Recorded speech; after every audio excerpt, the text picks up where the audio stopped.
Hi, y'all, and welcome back to another episode of There's Danger Here.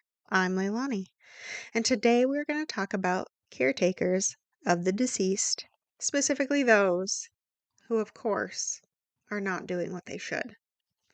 Let's get into this, shall we? When a loved one passes away, they typically end up at a mortuary, a place designed to care for the afterlife process, whether it be burial or cremation. The family entrusts the funeral directors to be responsible to properly complete the final wishes. But time and time again, there are cases where morticians fail to not only give the respect everyone deserves, but in some cases are so horrific, it becomes criminal. Here are a few of these cases. First, let's talk about the big one. Lamb Funeral Home in Pasadena, California. It was originally founded by Charles F. Lamb in 1929. A pillar of the community, he gained a notoriety for treating everyone well.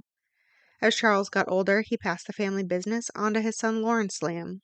Then, as Lawrence Lamb got ready to retire, he passed it on to his daughter, Lori Ann Lamb Sconce. Lori Ann and Jerry ran it, raising their sons. David, who thought he was bound to have a football career, but ended up tripping in a gopher hole, according to him, and messed up his leg, ending his potential career. His parents decided after that he should maybe go to Cypress College and take mortuary classes, to eventually take over as the funeral director.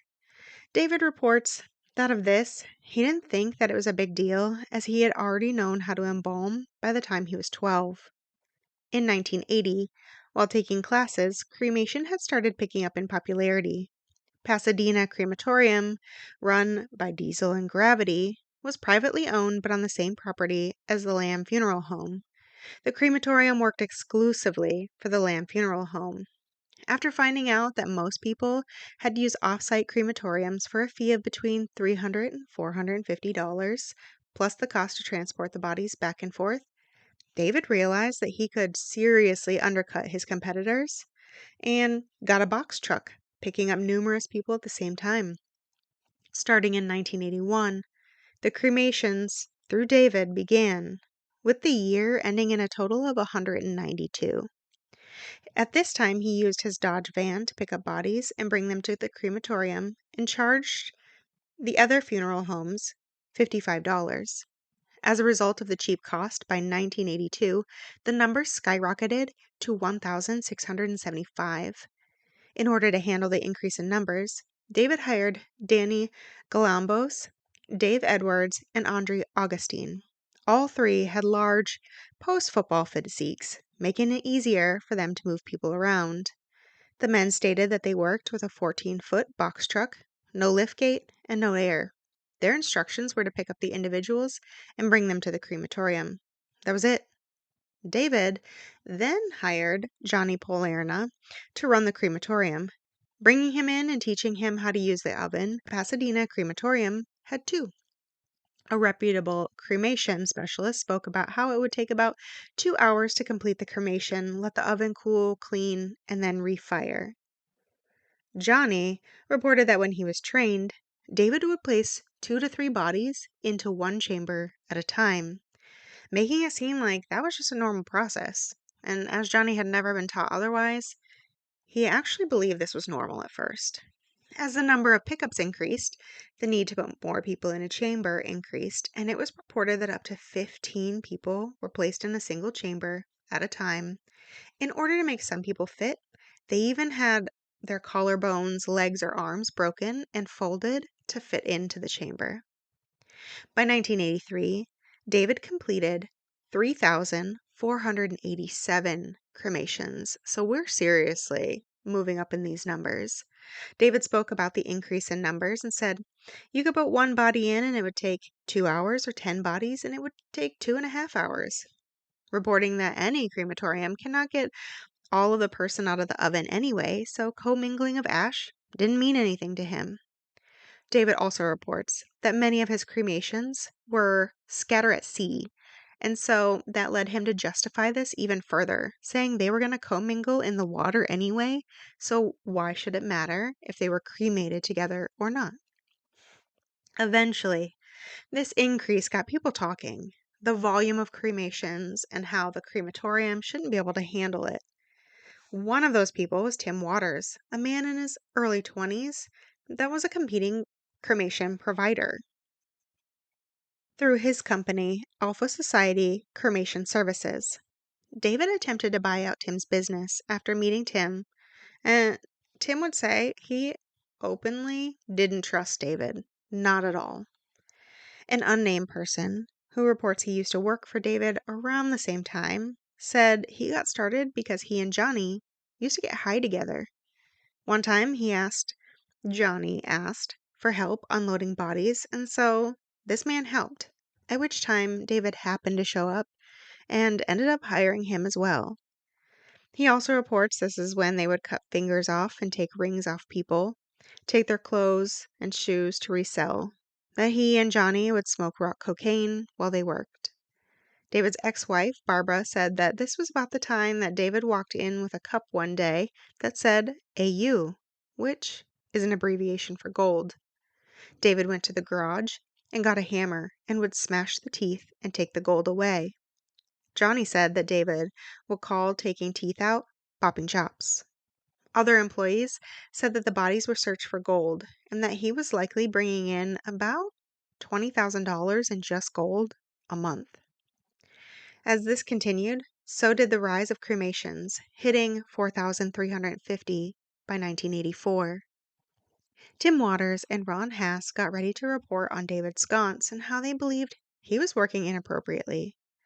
So, David supposedly had men go and threaten Ron Hass. Then soon after, Tim was found beaten. But he presses on, and then 4 months later, Tim is dead at age 24. Though David denies any involvement, and according to the records, he did die of a heart attack. In 1985, cremations again are skyrocketing. They go up to 8,173. During this time, David started going out and soliciting businesses from farther and farther locations away from Pasadena. And then, by 1986, the number of cremations completed by David, or overseen by him, were 25,285. Johnny says of this time that he could never catch up. The freezer stayed full, and the shelves did too, no matter how many bodies they put in each of the oven at a time. On November 23rd, the unnamed worker was running the crematorium when he left to get high. He said of this he fell asleep instead of shutting everything down, and in the early morning hours Lorianne called him, telling him that the crematorium was on fire. David received a call from Johnny that the crematorium had burnt down. But even though the crematorium burnt down, David kept picking up bodies. David said he didn't stop, but nobody could figure out where he was cremating his bodies. That's when air quality engineer for San Bernardino County, Richard Wales, said that they received several complaints from community members of the Heparia area that a company called Oscar Ceramics, that purportedly made ceramic tiles for NASA and the space industry, had a smell, smoke, and at times flames coming out of it. One resident stated it was burning flesh, and he knew because he was there to liberate Auschwitz, and he remembers that odor. When looking into the company, Richard determined the company was owned by none other than David Sconce. Johnny said this operation lasted about 3 months. That's when Sergeant David Dykes, with the San Bernardino Police Department, had a couple patrolmen drive by Oscar Ceramics, noting flames under the doors. Sergeant David went out along with the fire department and air quality control. Johnny allowed them to enter, and Sergeant David said there was soot everywhere, so sticky it would simply stick to you and your shoes and your clothes. They found barrels of prosthesis, as, of course, prosthesis don't burn. The police turned the power off and cooled the kilns. When they were opened, they found bones and skin from multiple bodies. They noted trenches right in front of the kilns, about 4 inches wide, that ran to the back of the shop. which allowed fat to drain into the field behind it. At the time of the raid, the average number of bodies in the kiln were 150 to 200. David says that he was in a hurry and should have gotten the conditional permits for the cremation. It was the only thing he believed that he was doing inappropriately at this time. Search warrant went out to the Lamb Funeral Home. Sergeant David stated that Lorianne was the sweetest woman you could talk to. She was open about the funeral operations, but that she knew nothing about the crematoria part, as that was left for David to run. But the back of the shop had hundreds of bodies and parts stacked up. Sergeant David even noted photographs of what he believed to be embalming process on the wall, taking those photos. A second search warrant went out to Lawrence Lamb's house. Again, everyone was cooperative. Sergeant David stated Lawrence seemed to be a stand-up guy and believed he ran the business appropriately when it was in his control. A third search warrant went out back at Oscar's Ceramics. Along with the desecration of bodies, multiple environmental issues were noted. The result was arrests of all the employees, and while originally most of them kept their mouths shut, soon former employees were opening up and telling police and reporters what had happened at the crematorium.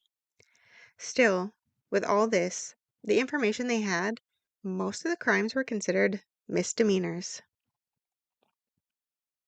A task force was created and police brought in the auditor for California Funeral Board, Skip Jones.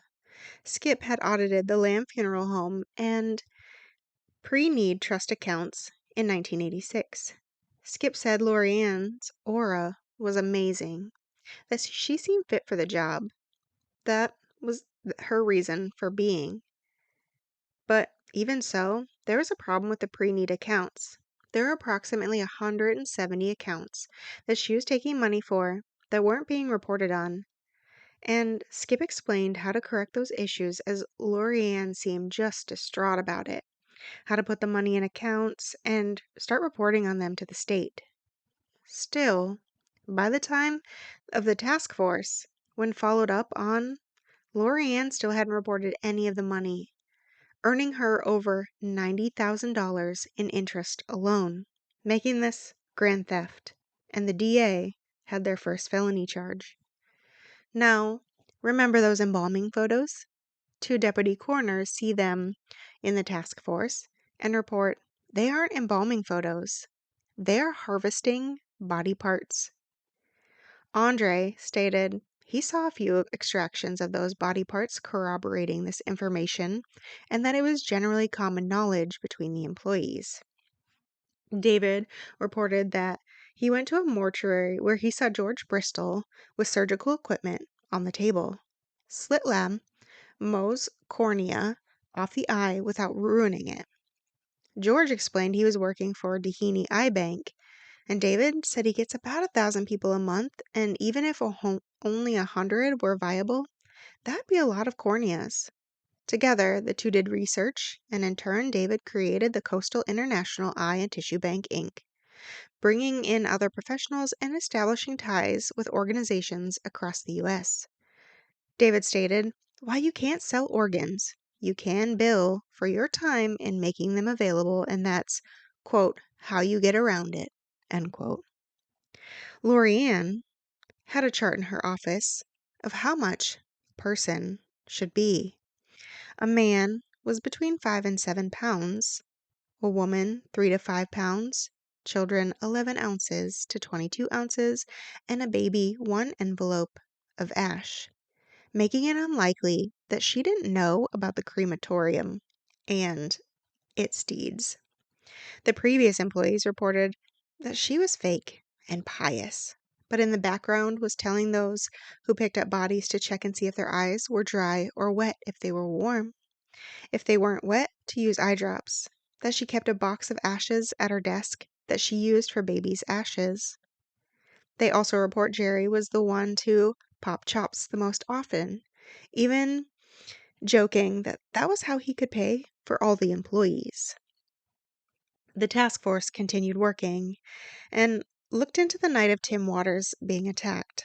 A neighbor at this time of the event actually saw two guys eating and throwing their trash out the window, and they happened to notify the Burbank police, who came and picked up the trash and put it in evidence. So for 2.5 years, it was there. The task force managed to pull it and found prints on a carton of milk. Danny Galambos was positively identified through fingerprints. Danny was questioned and opened up pretty much immediately. He was subsequently arrested, and at the time, he told police David told him that he poisoned him, and that's what killed him. While the original report was labeled as a heart attack, tissue samples were obtained at the time of autopsy, but not tested, and so the DA ordered the samples to be analyzed, in which oleander extract was found in the tissue, which can be deadly. Meanwhile, as the investigation continues, the DEA is ready to file charges for the offenses at the funeral home. Roger Diamond, the family attorney, told them to show up for their charging. They were accused of embezzling funds from prepaid funeral accounts, illegally harvesting and selling body parts and tissues, and cremating bodies together without consent from next of kin. The parents bail out with about $5,000 apiece, and the DA Walt Lewis increased David's bail without telling anybody to $500,000 for 36 felony and misdemeanor counts. Roger Diamond went to bat for his client, but the judge stated that he was a flight risk and a menace to society, and if she could, she would have increased that bail amount. As such, he was immediately arrested and taken to jail. During much of the conspiracy talk, it comes out that a man named Ron Jordan worked for David in 1985 as a transporter. But once Ron saw what was actually happening, he quit. He reported to his friends, "If anything happens to me, look at Dave." And 2 weeks later, Ron, quote unquote, committed suicide, found hanging. Nothing ever comes from this, although multiple employees say that it was definitely David who killed Ron. In 1988, the preliminary hearing went through, lasting 6 months, with 99 witnesses. Many of the previous employees received probation instead of jail or prison time for their testimony. Family members also testified as victims. The ruling was that there was sufficient evidence to try all of them. David would be tried alone, while Jerry and Lorianne would be tried together, but separate from David. During Jerry and Lorianne's trial, they blamed their son and said they were simply in the dark about everything. David said he did try to take the blame because his parents were nothing but good to him. However, a document surfaced from Coastal Cremations in which a line was added to allow the removal of tissues in the middle of the document, not noted in early documents, but kind of added in later on. In other areas, it is proved that Lorianne actually forged documents, and at one point she even misspelled one of the family members' names in which she was forging. In the end, both Jerry and Lorianne received 3 years and 8 months for their crimes. Then it was David who went to trial, in which 20 of the counts were dismissed, including conspiracy to murder. The deal was David ended up pleading guilty to 21 counts on August 30th, 1989, and received 5 years for his crimes. According to Justia law, as part of the plea, quote, should the state obtain a reversal of the conspiracy to commit murder charge Judge Smerling has dismissed earlier, he could then plead guilty to that charge as well, receive probation, and be required to serve no additional prison time. It was further agreed that the arrangement would apply to a number of other funeral home counts on appeal at that time, end quote. Justia law also reported further, and bear with me, this is a long quote as I'm not of legal background, so I'm going to repeat it as it's reported in the actual document. Quote, on October 1st, 1991, after Sconce had been released from state prison in the normal course, the state requested that the plea bargain be set aside, contending for the first time that the judge had lacked jurisdiction to offer a plea bargain with respect to the conspiracy charge because it was on appeal at the time of the plea bargain was offered and accepted. Sconce brought a motion to enforce the plea bargain. On December 24th, 1991, Superior Court Judge Paul Boland invalidated the plea agreement. The case had been assigned to him following Judge Smerling's recusal. Judge Boland found that Judge Smerling was without authority to take any action with respect to the conspiracy charge and, as a result of any of Judge Smerling's actions, including contingent offers made during the pendency of the appeal, are not subject to enforcement. Judge Boland concluded, moreover, that even if Judge Smerling had jurisdiction to make the contingent offer, the plea agreement was invalid because of the charge was not an appropriate one for plea bargaining under California Penal Code 1192.7. On January 9, 1992, Sconce challenged the constitutionality of the rescission of the plea agreement. The California Court of Appeal denied Sconce's petition for a writ of mandate. It ruled that his remedy, if he so choose, was to withdraw from the plea bargain in its entirety and to enter a new plea. On January 27, 1992, Sconce sought review in the California Supreme Court. The court denied review on March 11, 1992, with one justice voting to hear the case. Sconce filed for a petition of a writ of certiorari in the United States Supreme Court in June 3rd of 1992, which was denied October 5th, 1992. On February 8th, 1994, the state filed a motion to consolidate a remaining funeral home count with a conspiracy charge.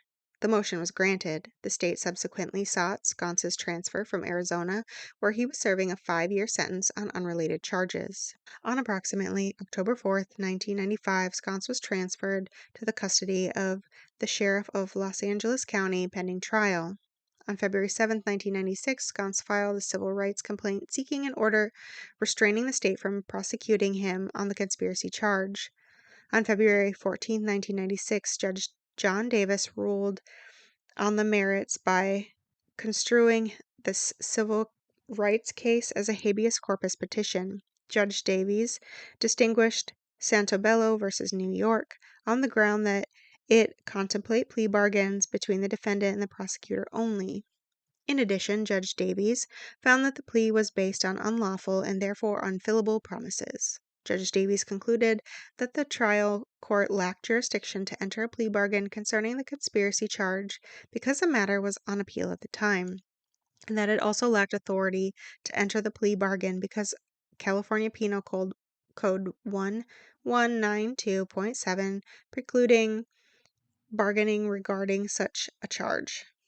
On February 20th, 1996, in a proceeding relating to the conspiracy charge, Sconce's counsel, relying on the plea bargain, offered a conditional plea in the state court.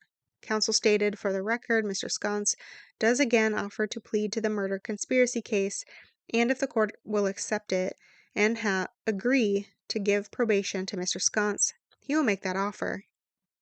The trial court rejected the offer, stating, "I've seen Judge Smerling's scars. I'm not willing to get in the same box." End quote. So again, I know this was long, but it has to do a lot with kind of the murder charges and all these things. And so what happens is the DA wasn't done. They charged David Sconce with the death penalty case for the murder of Tim Waters. David stated he simply didn't do it, and so he said, quote, "dig him up," end quote.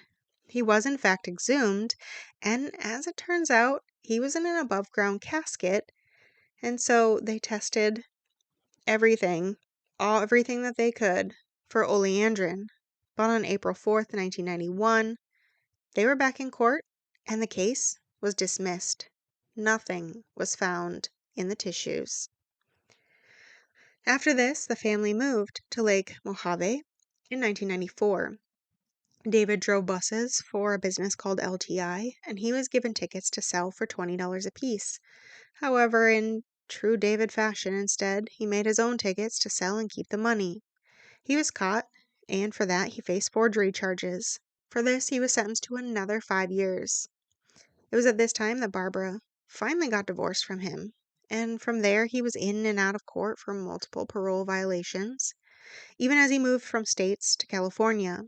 Finally, in 2012, he was given a felony with a firearm in California and ended up being sentenced to 25 to life, being sent to Mule Creek State Prison to serve his time. In 2023, he was considered parole suitable and was released. And that is about all we have on David Sconce. Now, he wasn't the only case. So here's kind of a rundown on a couple other cases that I found. In 2022, in Grand Junction, Colorado, owners of a funeral home were found guilty of selling body parts and giving client fake ashes. In 2023, in Penrose, Colorado, nearly 200 bodies were found stored at room temperature and decomposing at the Return to Nature funeral home in Penrose.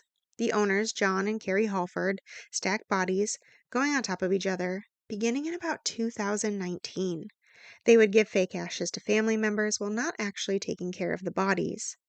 The funeral home supposedly specialized in burials where no chemicals were used and the remains were placed in biodegradable caskets. Obviously, they never made it to the caskets. After the discovery, the couple fled to Oklahoma, were caught in November of 2023 and placed on a $2 million bond, being charged with 190 counts of abuse of a corpse, 5 counts of theft, 5 counts of money laundering, and more than 50 counts of forgery. In a civil suit, the owners were ordered to pay $950 million to the families of victims. The case went to trial in 2025, and the presiding Judge Bentley rejected both Halford's plea agreements that they attempted to make. Families started asking for 200 years, one for each body. A victim's family member, Derek Johnson, stated of this, quote, "We are not asking for revenge. We are asking for acknowledgement, for the court to see each victim as the human being that they were," end quote.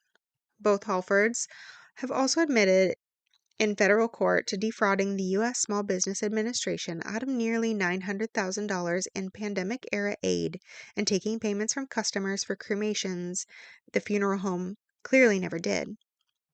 PBS News stated, quote, officials said the two spent lavishly buying a GMC Yukon, laser body sculpting, vacations, jewelry, and cryptocurrency. After pleading guilty in federal court, John Halford was sentenced to 20 years in prison. Carrie Halford's sentencing in the federal case is scheduled for December of 2025, end quote. Still, this isn't it. August 2025 in Pueblo, Colorado, 24 bodies and multiple containers of bones and human tissue were found hidden at a funeral home, the Davis Mortuary, which was owned by a county coroner, Brian Cotter. In this case, the bodies were discovered decomposing, hidden behind a cardboard display during an inspection. The inspectors smelled the decomposition, and Brian asked them not to enter the room. Brian reported that some of the bodies had been awaiting cremation for almost 15 years. Brian and his brother bought the mortuary in 1989, and Brian purportedly gave families fake ashes instead of their loved ones' remains. Governor Jared Polis called for Brian's resignation, stating, quote, "I'm sickened for the families of the loved ones who are impacted by this unacceptable misconduct. It is clear public trust has been lost, and Mr. Cotter must resign as the Pueblo County coroner immediately. He should be investigated and, if warranted, prosecuted to the fullest extent of the law. No one should ever have to wonder if their loved one is being taken care of with dignity and respect after they've passed, and Mr. Cotter must be held to account for his actions," end quote. Brian did in fact resign on September 2nd, 2025. The same month, the owners of the building where Davis Mortuary was run evicted Brian on the grounds of criminal activity and improper storage of human remains. And I know a few of these cases in Colorado, it seems to be the result of lack of rules for mortuaries in that state.